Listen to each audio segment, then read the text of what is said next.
la definición de geopolítica. Esto se está grabando, donde hay que poner para que se grabe, por las dudas grabar.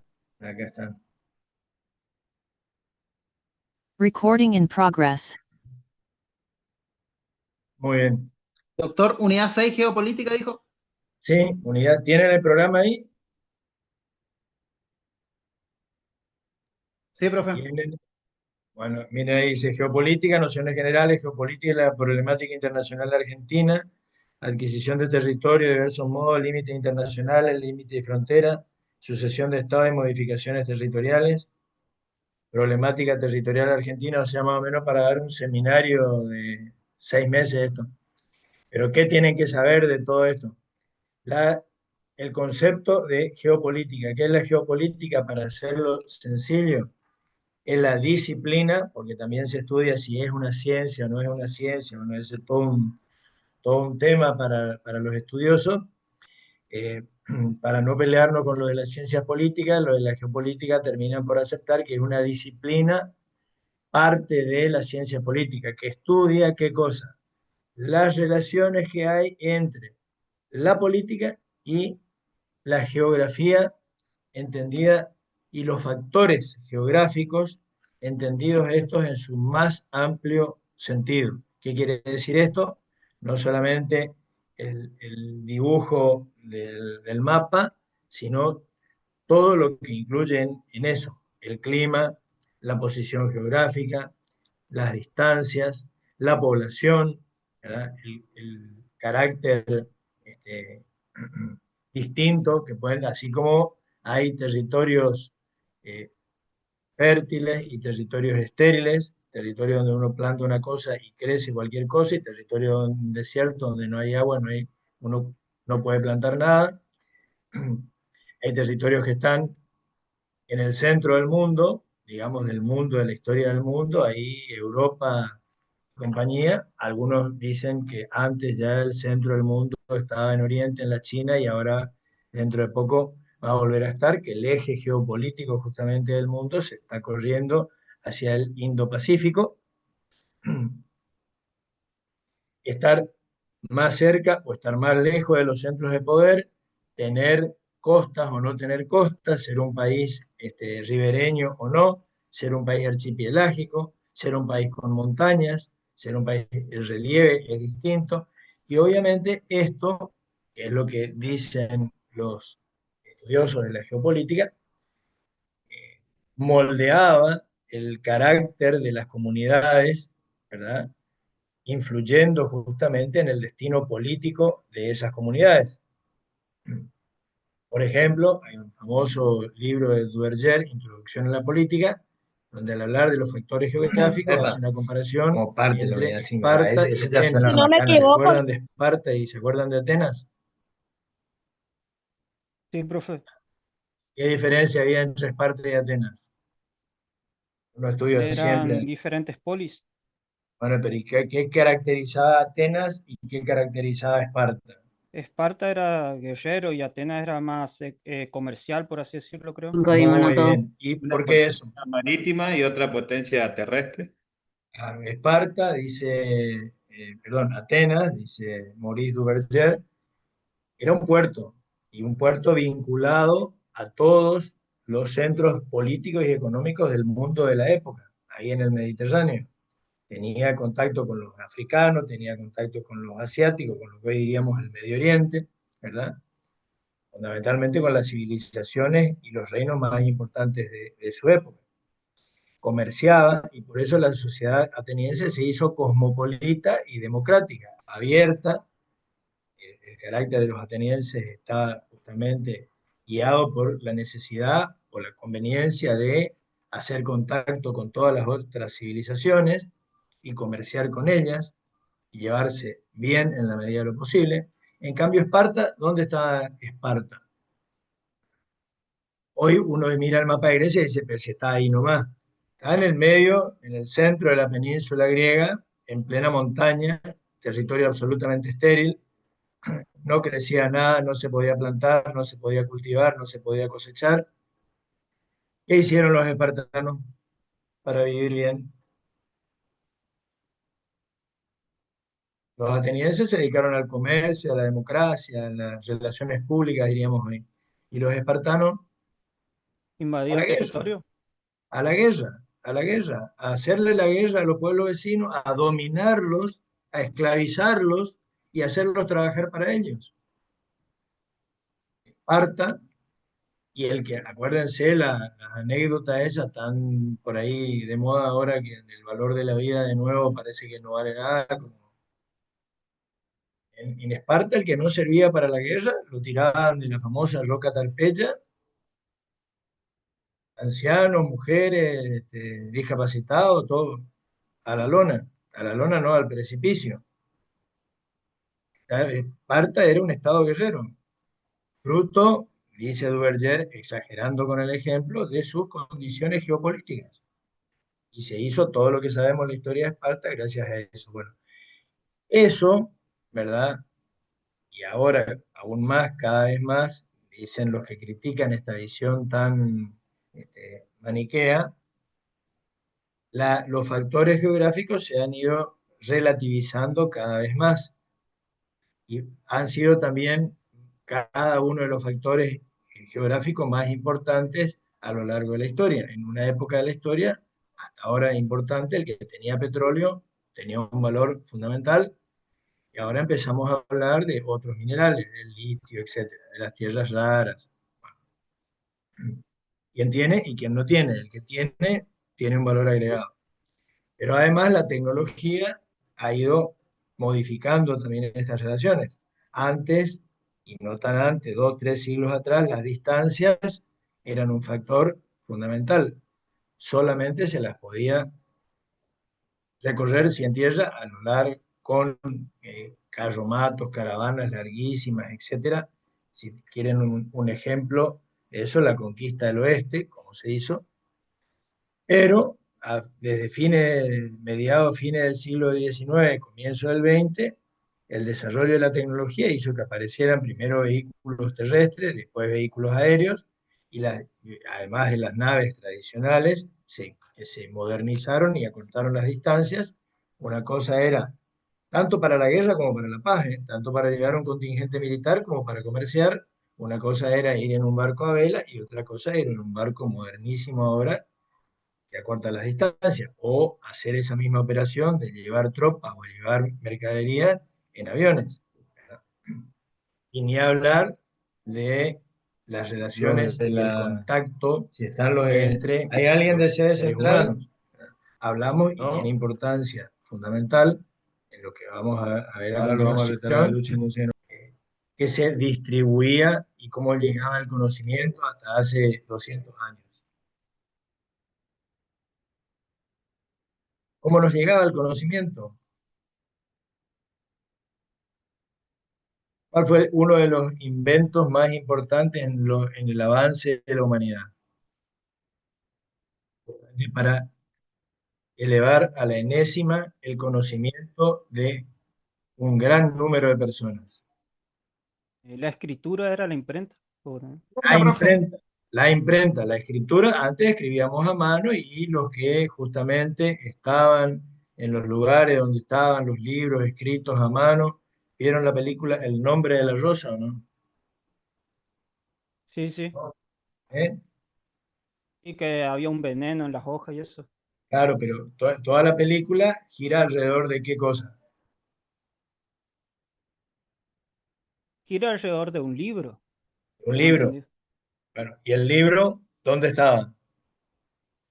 En una determinada biblioteca. En una biblioteca.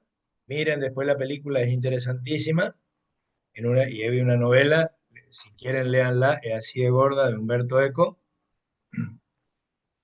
En, en un monasterio, perdido en lo alto de la montaña. Y ese era un libro supuestamente secreto, prohibido, porque ahí estaba una información que no tenía que ser conocida por nadie.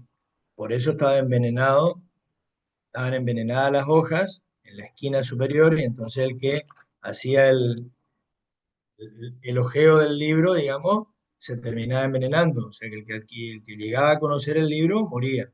Bueno, esto es toda una metáfora que hace Humberto Eco justamente acerca de lo secreto que era el conocimiento. y de lo protegido que estaba por los grupos poderosos, entre ellos en ese momento medioevo, por la Iglesia Católica fundamentalmente, para que no se supieran un montón de cosas, ¿verdad? Y otros no tuvieran el conocimiento que yo tengo. Ojo, seguimos en eso, ¿eh?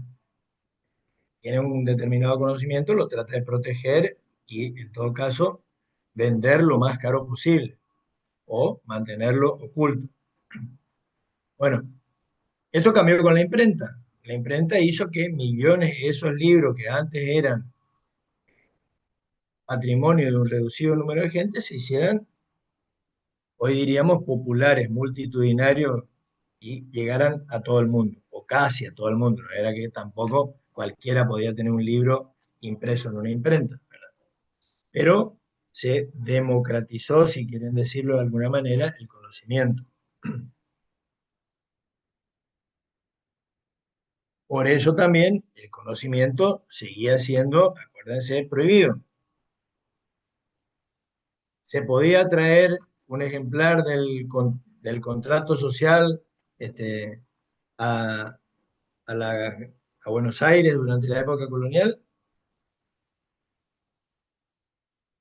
o estaba prohibido el Rousseau. Todos podían leer a los enciclopedistas, a Voltaire, a Rousseau, a Montesquieu, a Y no, Locke. profe. No, Desde la profe. independencia, ¿no? No. Estaban todos prohibidos por la corona española. Era literatura subversiva. Pero fíjense, y esto tiene que ver con lo que vamos a ver enseguida, la frontera y los límites, es relativamente fácil que era controlar que no penetrara la teoría revolucionaria. Controlábamos los barcos que llegaban, que podíamos controlar, controlábamos todo lo que traían los barquitos y más o menos teníamos controlado todo lo que entraba y después controlábamos lo que salía. Hoy, si un Estado quiere hacer ese control, ¿puede hacerlo? La aduana. Se hace en la aduana, controlamos en migraciones quién entra y quién sale. Y esto que estamos haciendo, y este otro aparatito, ¿quién lo controla? ¿Quién controla todo? Porque ahora vamos a ver el concepto de frontera. ¿Está claro lo que es la geopolítica entonces? La geopolítica es el análisis de la influencia que tienen los factores geográficos extendidos en su más amplia extensión en la política. Y entendida la política, para simplificarlo, como la lucha por el poder. ¿Cómo usamos los factores geográficos en la lucha por el poder? ¿Qué nos favorece? ¿Qué no nos favorece? Por ejemplo, yo que tengo acá mi oficina en la esquina oeste y sur, y en el último piso, ¿qué creen que hace el sol conmigo? Es geopolítica. El que está en el primer piso, planta baja allá y en la otra esquina del edificio está fresquito. Le corre un viento fresquito. A los que estamos de este lado, levanta temperatura y tenemos como 10, 20 grados más que los del otro lado. Esto, en pequeño, es lo que pasa en el mundo. Y Pasa, ventajas y desventajas, digamos. Usted puede tener mejor pasa. vista, digamos. Sí, no, tengo una hermosa vista del río Paraná, tenía hasta que el desarrollo urbano me tapó toda la vista con los nuevos edificios hechos en violación de todas las normas municipales de paso, ¿verdad? No tendría que haber tantos edificios altos según el Código de Planeamiento Urbano, pero eh, bueno, para otro tema, eso para derecho público provincial y municipal, o también para política, ¿por qué no? ¿Cómo controla el Estado el desarrollo inmobiliario? Es geopolítica, si lo quieren tomar así. Límite y frontera. ¿Es lo mismo límite que frontera? Pregunta de examen. No. El límite es la línea fina que separa dos jurisdicciones. El límite el concepto de límite es un concepto jurídico, administrativo, si quieren, puede ser religioso. ¿Qué es un límite? Es la línea, la fina línea, hasta donde llega una jurisdicción, el poder de una entidad y donde empieza el del otro. Hasta aquí llega mi poder, desde aquí es de otro. Y esto es un límite internacional, llega el poder de Argentina, empieza el del Paraguay, en la frontera, aquí no nomás enfrente. ¿Y se pueden confundir o no? O en Chile, o cosas. Un límite puede ser también, ustedes van a ser abogados, ¿sí? Profe, y no se puede confundir, digamos, o sea, ¿Cómo no se puede confundir? digamos, el poder, o sea, usted dijo que es la jurisdicción hasta donde No, no, llega, no. digamos. El límite es un concepto, ya le digo, jurídico, político, administrativo, que marca, es una línea que hasta se define por milímetros, y ahora lo vemos con un ejemplo, con ejemplos prácticos, es esa línea finísima que separa la jurisdicción de una autoridad y la jurisdicción de otra autoridad. Si es un límite internacional, la de dos países distintos. Si es un límite interprovincial, los nuestros aquí, Corrientes y Chaco, Corrientes y Misiones, Corrientes y Entre Ríos, dos provincias. En los municipios, ¿hasta dónde llega el poder del intendente fulano del municipio y exactamente dónde empieza un centímetro más allá de jurisdicción del otro? Profe, En la justicia, ustedes lo van a ver y algún día se van a acordar de esta clase. profe, y un país, digamos, extranjero, puede llegar a tener poder en o sea, un país Eso, extranjero eso es distinto. Espere, espere, espere. Quiero que quede claro esto del límite. está, El profe. límite, de nuevo, es un concepto jurídico, político, administrativo. Es una línea, rayita. De un lado, una autoridad, del otro lado, otra autoridad. Se termina una autoridad y empieza la otra. Después vemos qué pasa cuando nos peleamos o qué podemos hacer. Y algo ya vimos cuando, de esto ya conversamos cuando vimos derecho, derecho internacional privado, etcétera, ¿verdad? ¿Qué hacemos cuando una persona pasa de la jurisdicción de un Estado a la de otro? Pero quiero decirle algo concreto que le va a tocar en su profesión. Vienen para buscarlo porque el hijo de la señora que viene desesperada a verlo mató a otro tipo. ¿Dónde lo mató? ¿Y por qué es importante dónde lo mató? ¿Dónde Para saber qué ley exactamente? aplicar. Exactamente dónde lo mató, porque depende de dónde fue el delito, dónde fue cometido el delito, no sé lo que está pasando con depende de dónde fue cometido el delito, va a ser el juez competente. Profe, ¿y si es en un lugar donde no hay leyes? Es que en todos los lugares hay leyes, en este momento del mundo no hay ningún lugar sin leyes.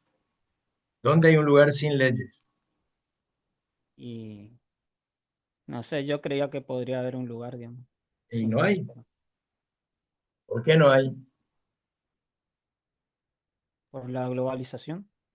No solamente por sí, por la globalización, pero no por esta de la que estamos hablando ahora, sino ya porque cuando vimos justamente ese puntito al que ustedes no le llevan el apunte, la universalización del derecho internacional de la Comunidad Europea, cuando el mundo, fines del siglo XIX, fue terminado de conquistar por las potencias extranjeras, no quedó ningún lugar del mundo que no estuviera sometido, aunque sea formalmente,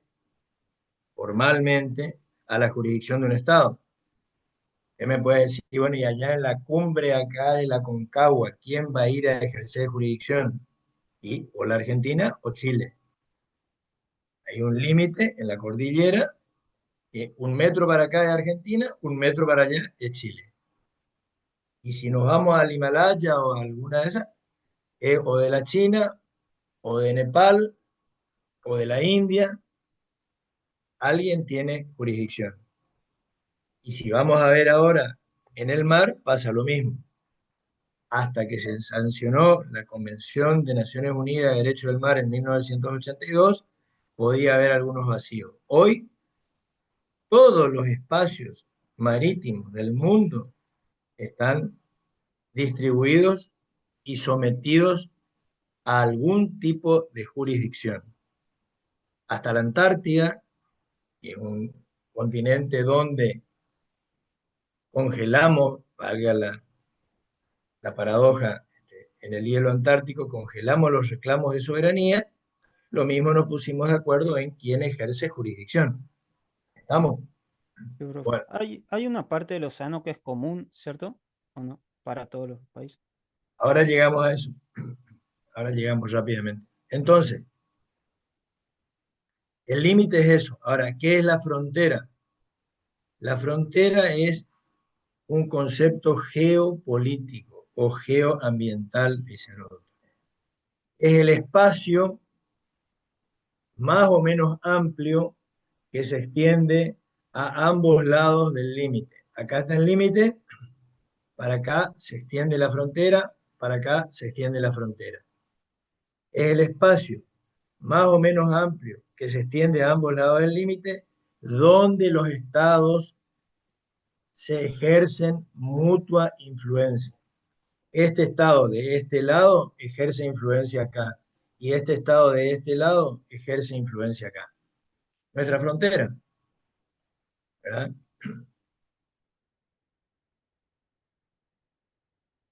Hay gente, levanten la mano los formoseños.